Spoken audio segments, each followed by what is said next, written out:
ஒரு open invitation அவர் கொடுக்கிறார்.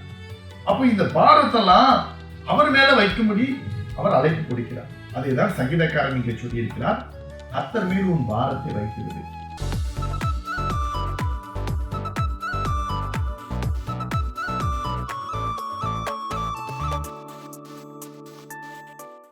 அன்பு சகோதர சகோதரிகளே, எனக்கு மிகவும் பிரியமானவர்களே, இயேசுவின் நாமத்தினாலே உங்களை நான் வாழ்த்துகிறேன்.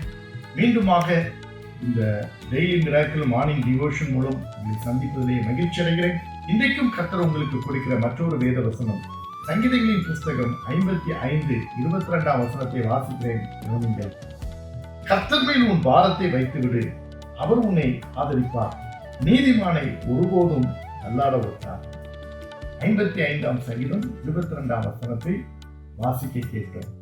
கர்த்தர் மேல் உன் பாரத்தை வைத்துவிடு, அவர் உன்னை ஆதரிப்பார், நீதிமானை ஒருபோதும் தள்ளாட விட்டார். மனிதனுடைய வாழ்க்கையிலே, மனுஷனுடைய வாழ்க்கையிலே பாரம் என்பது எல்லாருக்கும் முடியாது. Pressure, burden. ஆனா அத நம்மளா தூக்கிட்டு எவ்வளவு நாள் தான் இருக்க முடியும்? பாடுகளை, கஷ்டங்களை தூக்கி கொண்டு எவ்வளவு நாள் நாம் சுமக்க முடியும்?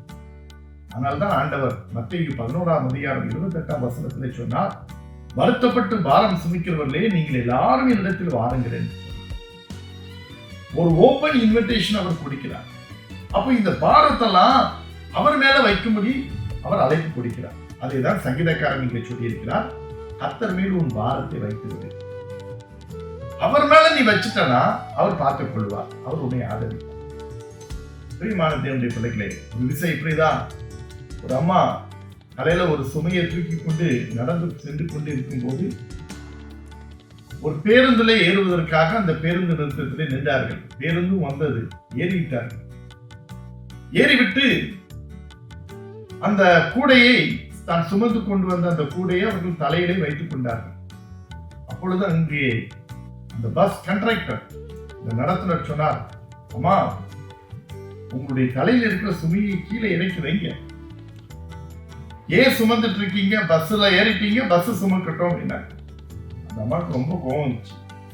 ஏயா, என் கூட என் தலை நான் சுமப்பேன், உனக்கு என்னன்ட்டு அந்த கண்டக்டர்கிட்ட, அந்த நடத்துனர்கிட்ட சண்டைக்கு போயிட்டாங்க. அந்த கண்டக்டர் அவர் என்ன சொல்லியிருப்பாரு, நல்லதுதான் சொன்னோம், இந்த அம்மா இப்படி சொல்லுது, அது தலையெழுத்து, அது இன்னும் செய்துட்டு போகுதுன்ட்டு அவர் வேலையை அவர் பார்க்க போயிட்டார். எதுக்காக சொல்றேன்னா, ஒரு வேடிக்கையான ஒரு கதையாக இருந்தாலும் நிறைய பேருக்கு தங்களுடைய பாரங்களை தாங்களே சுமந்துட்டு இருக்க வேண்டும் என்கிற எண்ணம் தான் இருக்கிறது.